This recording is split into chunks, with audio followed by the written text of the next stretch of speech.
I'm Brittany. This is Morun, and welcome to the Erha book chat for Volume 9 specifically. We are finally back after a long break, and here's usually how these book chats go. The aim, anyway, really, is I start off with a few notes from the last chapters that we read in the previous stream. I think in this case it's chapters 292 through 294 is what we aim to talk about.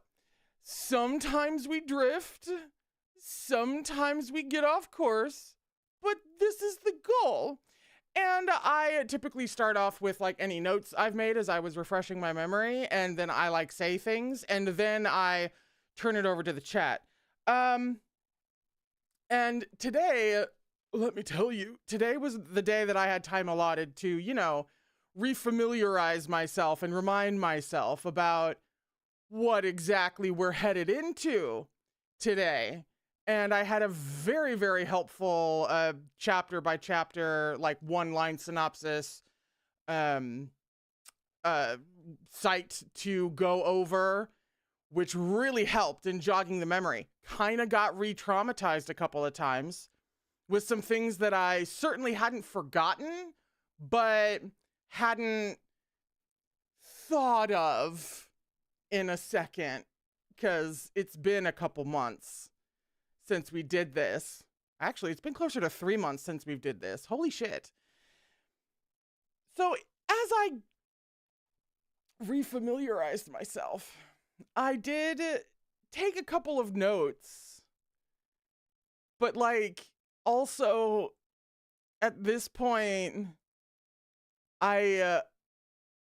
so much has happened that it feels more impossible than usual to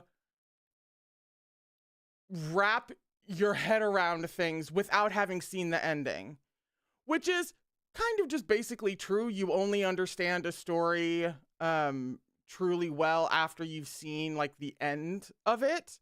Like, this makes sense. That's just kind of how stories work. However, we're all so overwhelmed by the time we get to the end of this that who can really say? So I'm gonna have to have some big final stream about Erha. It's gonna have taken me 2 years to read through it. And so then maybe then, after having read the ending and all the bonus stories and all of that, we can come back and we can have a chat about all this. That's terrifying. But to start, I couldn't help but notice what Meat Bun is doing, or at least what she seems to be doing. Like, my best take on where she's going as of now, as of what I am aware of in this moment, is that she's really designed all of this to come back around and not just have Morun the person integrate, which is the more obvious and overt setup, really. Because now Morun's body is dead, but the soul persists in some way, shape, or form. Meanwhile, Taeshun Jun is a body without a soul. Like, 1 + 1 = integration, we're hoping, going into Volume 10. But Chuaning as well, just through the nature of these timelines and existing in 2 places at once, and there's always been so much that Chuaning didn't know or have all the context for, while at the same time knowing more than we thought he did. Listen, it's complicated. And he is now being positioned as coming around to integrating both of those timelines into one person as well. Because by the end of chapter 294, he was going back to yet again not being sure which timeline he was in, kind of at any given moment. And so I think for volume 10, we're headed into a everyone integrates type of ending. And how she has taken this story with a main character who is split into two in multiple ways, coming around to completely integrate into a whole healthier person, is already like fucking phenomenal. But now in hindsight, that's clearly what she's been doing with Chuaning as well. And it all coming back around in time for the big ending is truly some big brain shit. And it just really strikes me how that seems to be what we're gearing up to ultimately do. As we have seen, it's going to be as painful as possible getting there, but that's where I think we're going with this. This also led me to realize that, so when it comes to Moran and Chuaning, this timeline, you know what I mean. Their first time was against their will because they were inhabited by a memory, for lack of a more accurate turn of phrase. And that was already, painful. Turns out that had a really strong bit of symbolism there for Moran not being in control of himself, like literally, in their first time. And then we come to find out everything about that fucking flower. And now this second time has happened, but we know so much more now that really there's ultimately no difference, not in my mind anyway, of between their second time and their first time. Because Moran, Taeshanjun, whoever you want to call him, is still a victim of overwhelming control and manipulation. That doesn't mean he's, perfectly, uwu, adorable, never did anything wrong, as we saw with what he did at the flower pavilion. Why are flowers always fucking Moran? Except, in that one context in which you could say he more fucks a flower. But you know what I mean. His flower pavilion, there's a hate flower in his heart. There's a whole flower thing, which there's a lot of flower stuff going on. Are there any essays about that? Because I would love to read them. Anyway, the second time being just as out of their hands as their first time really, really hammers home how you start out the story thinking there's a case of one character violating the other's autonomy. But then really it turns into a story where both of their autonomies are violated to hell and back in so many different ways. And maybe it's because I don't typically traffic in fandoms or the particular type of dark fiction that deals with non-con and stories around that. There are a couple that I have seen or read, but I'm not dialed into that specific thing. So maybe that's just why this seems so big-brained to me, but something about it turning out that both of these characters' autonomy has been for anywhere from purely non-existent to practically non-existent for so long, and it's being brought back around again in so many like brutal ways, while at the same time giving the people who are into this dark fiction exactly what they want. That is an achievement in uniting character, plotting, and above the table, outside of narrative kink.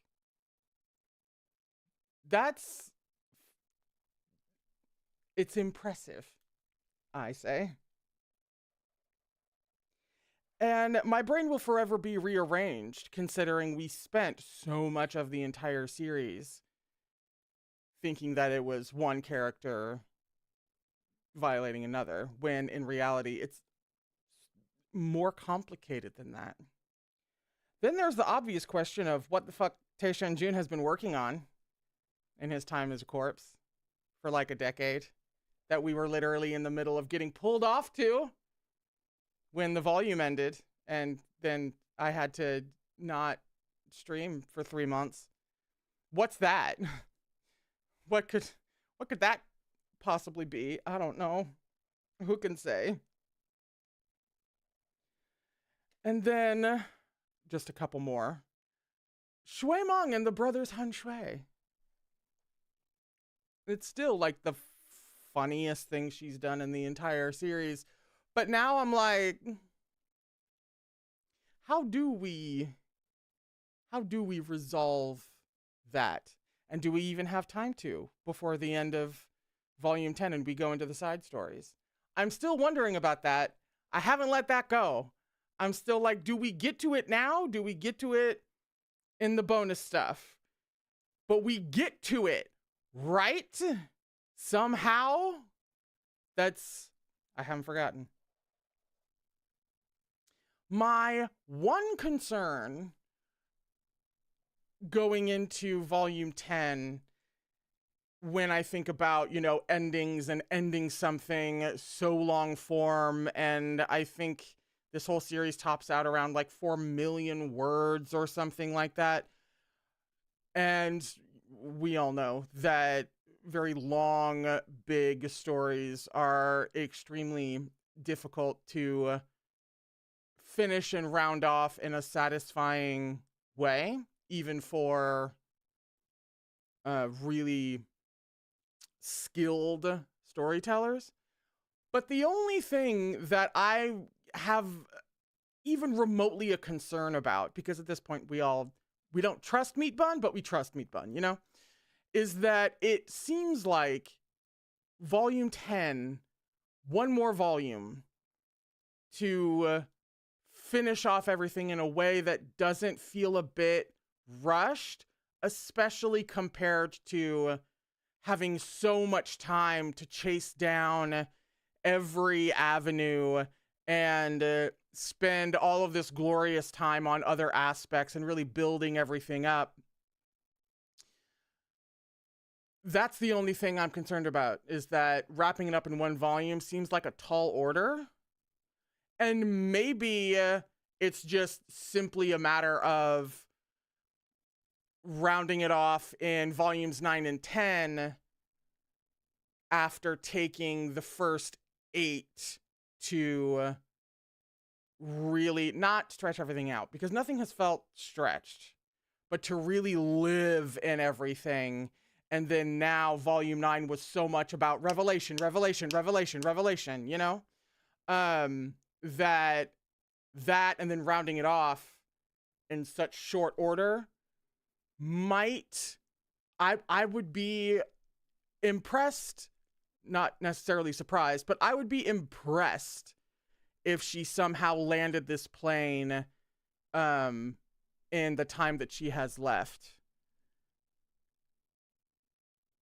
in a way that didn't feel rushed. I know she's going to hit everything, but that's the only thing that, and it's a very like in the back of my head kind of thing. It's not like, it's more of a curiosity really than any kind of like doom anxiety, because we all know the anxiety of coming up on the finale of a story that you really love and having XYZ reasons as to think that it's not going to go well.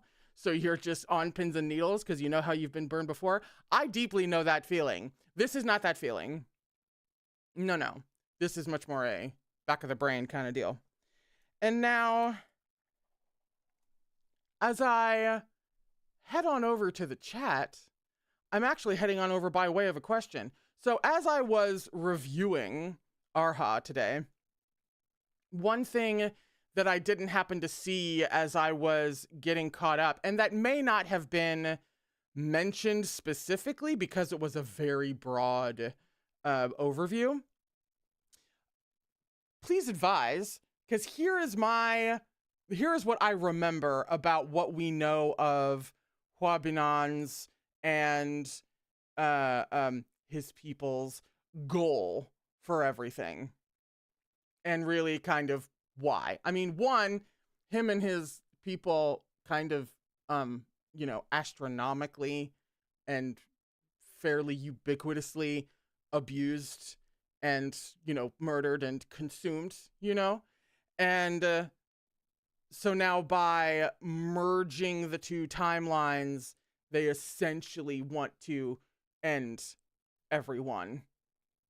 Kind of as vengeance, kind of as their perspective on humanity is that it's all shit. That's what I remember. Have I gotten anything wrong? Or am I forgetting something? That is the question that I finally come to for the chat today. Also, hi chat. Oh my God, you're looking so cute. I missed you so much. And I love you so much. Hello. Because I feel like maybe there was something else in regards to motive on Huabinan specifically. I mean, other than, must have Chuaning, also must be perfect and all of that. We haven't gotten his mother. That's what we've had his mom shit alluded to, but we haven't gotten into that yet. Or his father. That's a good point, Liv. We've only been, if I'm remembering correctly, we've been teased about mom, but I don't remember there being much of anything like that about his dad. But obviously, please, for the love of God, remind me. I forgot about the mom thing. We haven't heard about that.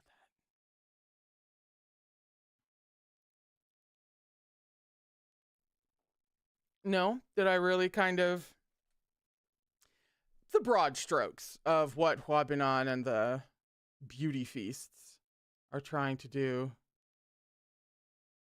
Yeah, Henry says he said his mom told him never to cry. We didn't hear much else. Yeah, there was that comment, and then I think a lack of a comment was the other thing that I went crazy over, because either he changed the subject when his mom came up, or there was some sort of chilly response, something like that.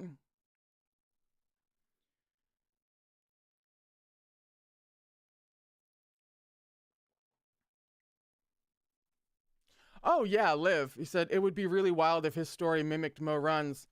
That would be so meat bun. And let me tell you, the ruthless level of paralleling Huabinan and Mo Run is diabolical. Truly, in the purest essence of the word, fucking diabolical. And so, I mean, Huabinan's mom, probably not very nice.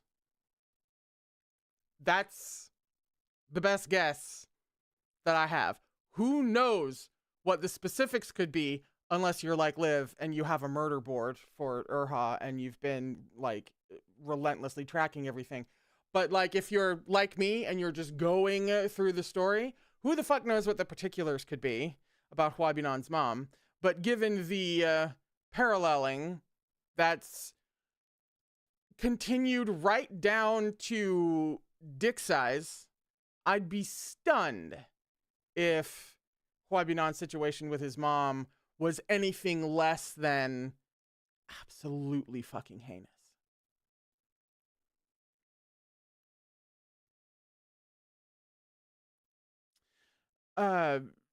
Peach, Shizin's lost Peach, says, I really hope that she wasn't abused to have him, but we know Meat Bun.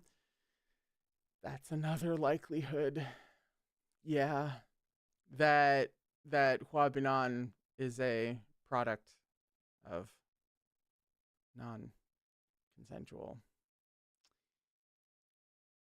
What does that remind me of? Oh, it reminds me of the series that shall not be named, and the main villain from that, which shall not be named.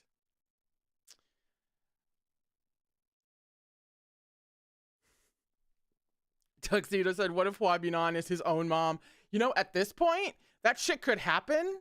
And I'd be like, whoa, wait, give Meat Bun like 20 pages. And all of a sudden, this will make perfect sense.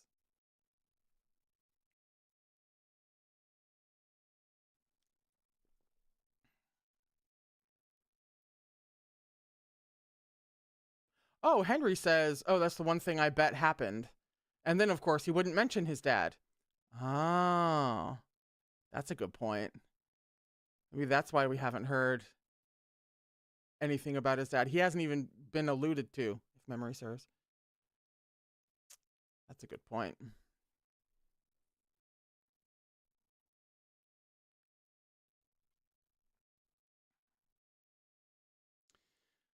Liv says, because it would be fantastic to have the moral of the story be how one deals with trauma, which it basically is. Oh, for sure. And the difference between... She's already said so much about the difference between having good people around you versus not having that.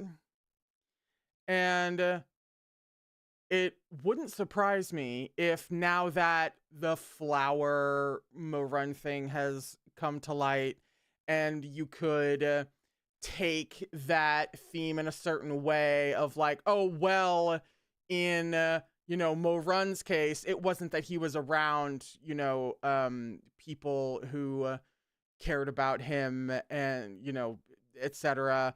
It was that, the flower was removed, right? Or the flower was reversed, that whole thing.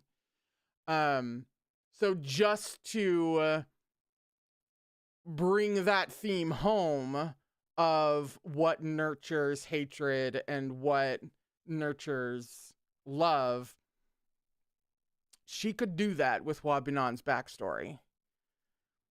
Because then it doesn't become how Morun changes depending on his circumstances, but it becomes Morun's response to trauma versus Hua Binan's response to trauma, just like Liv said.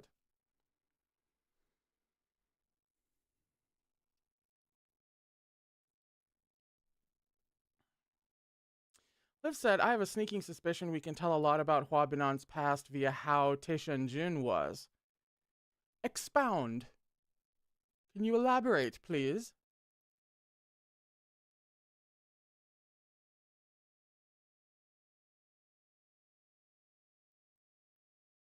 Oh, Henry. Henry says, but also it's Hua Binan's mom drilled into him that he has to keep the flower intact and put it in someone powerful.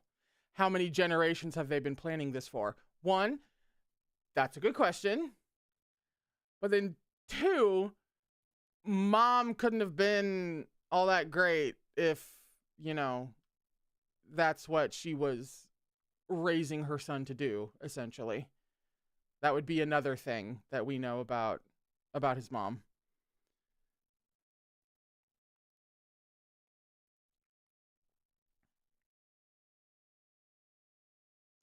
Peach says, I just realized that we didn't make jokes about Morun being deflowered in multiple senses. It is. There was an oversight on our part. We've been on a break for 3 months. We're getting back into the swing of things. You know, we're kicking the dust off.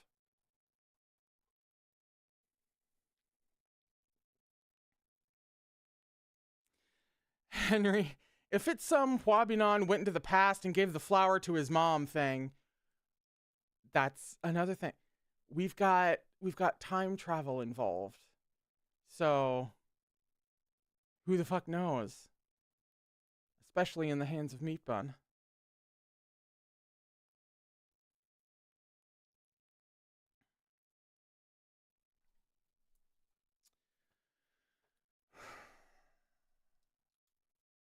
So Huabinon's plan. And we're going immediately into...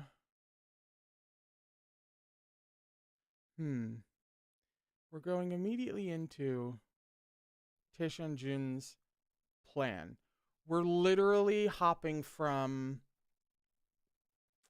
the second...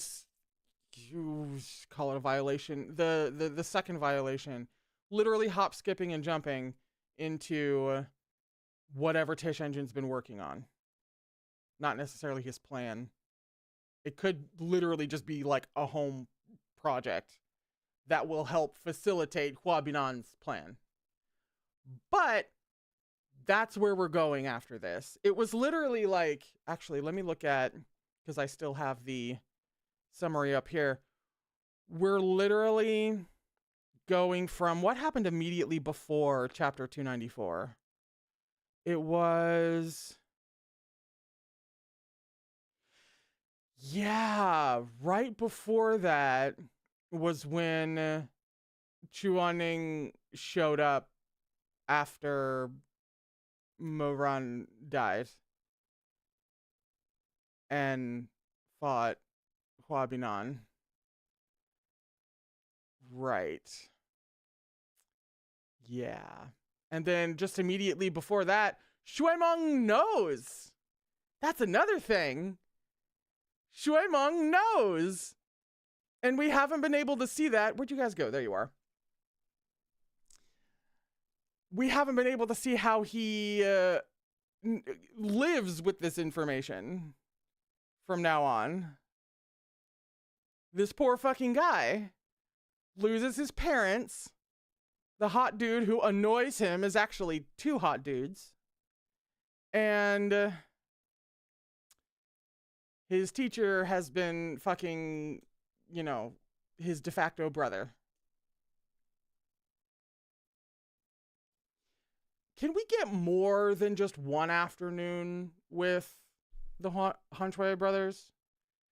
He needs like an extended time off. Which is kind of why putting the Meihanshui Shuemeng hijinks into bonus stories makes sense. Because I can very easily see that being how she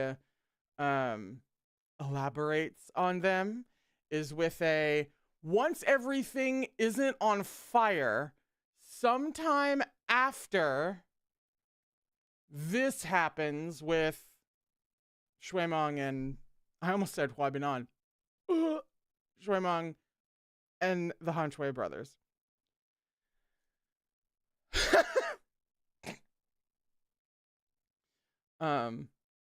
Liv said Xisheng peak of his trauma, and I resent you for being funnier than me.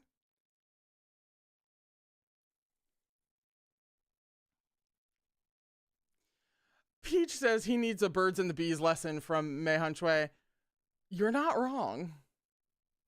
You're not wrong. And it also needs to happen after the end of the main timeline in the bonus stuff, because can you imagine losing both of your parents? Your teacher is fucking your de facto brother.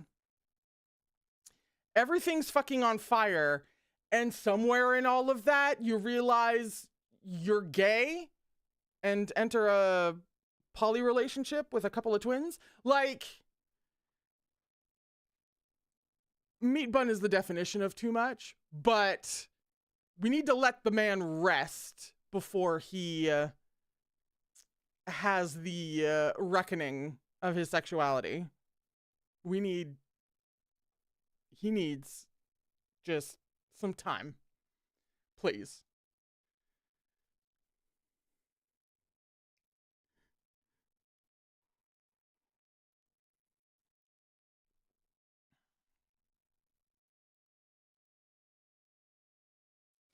Tuxedo says, I feel like Mung Mung would sooner castrate himself than ever agree to sit through a Meihan Shui birds and the bees talk.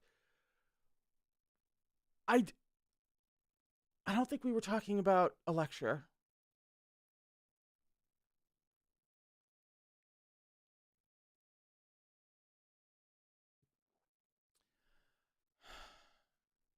Oh God, Maria said, yeah, Chuaning collecting all the gay disciples.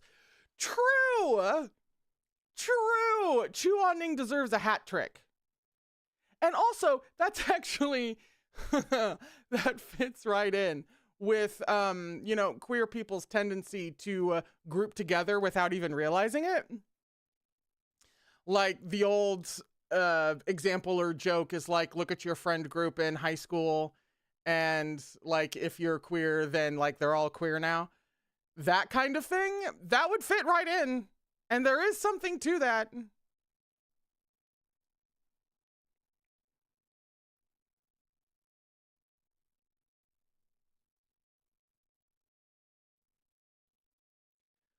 Oh my God, remind me of this, Henry. Henry said, remember when Chuaning asked Mo Run not to say the word come? Meihan Shui would. When the heck was that moment with Chuaning asking Mo Run not to say that? Because I don't remember it. I've been reading this series over the course of 2 years, so the reread is gonna go fucking nuts. Oh my God, I can do that in a couple of months. I can do a reread in a couple of months. I mean, I'm gonna have a break because obviously, but the reread will finally be a thing that happens. Thank God. Oh yeah, see, Maria, when everyone in my high school friend group started coming out. So real. Yeah. I ran with definitely the kind of, weird alternative group of friends in high school, and there were already a number of them who were queer at the time, who like knew it at the time, obviously, and were out. I would love to hear about what the ratio of my friend group is now, because it was already pretty gay. I think it was like, I don't know, maybe like a third. I think a third of us were queer.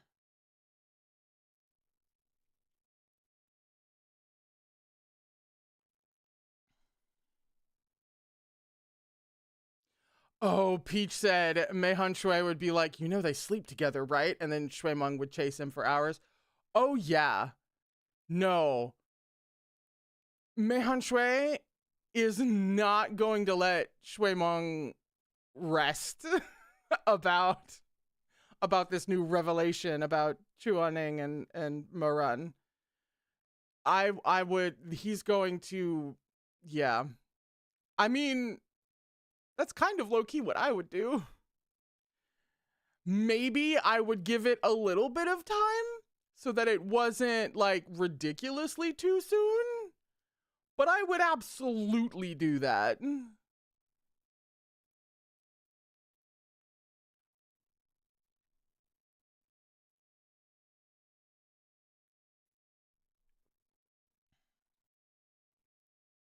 Oh, Henry, thank you for the context. In volume 6, Mo-Run was like, I want to see you come again. And Chuaning said, don't say it. And Mo-Run said, I want to see you climax again.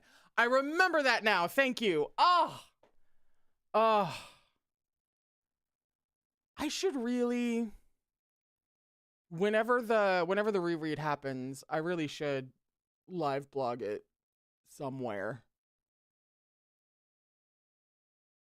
Discord isn't necessarily Discord is for a chat. It's not really for like a live blog situation. I don't think. So then probably the Gaywatch Tumblr. That seems to be it's the easiest, most straightforward place to do a live blog.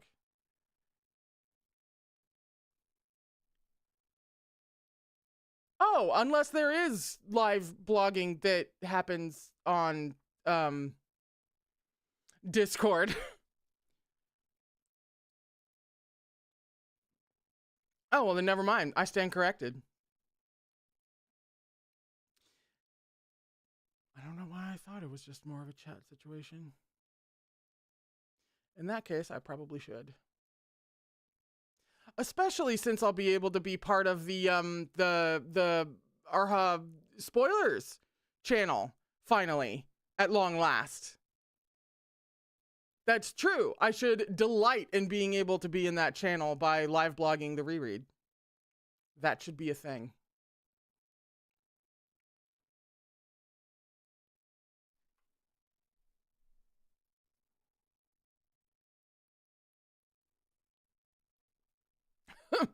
Peach said, there are many things happening at the Discord server. Many such things. Many events.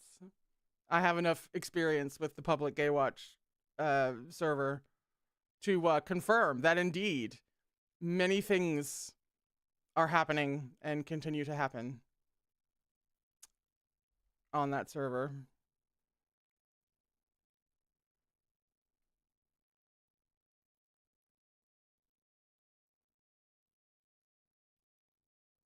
Ooh, we're actually coming up on time when I've got to hop over. Oh, especially since I actually want to, you know, hop over on time these days. We are coming up on it. I was thinking, I was like, oh, we have a few minutes left. Actually, no, I have less than 60 seconds. I'm actually waiting for the clock to turn over right now. So, thank you so much for chatting with me.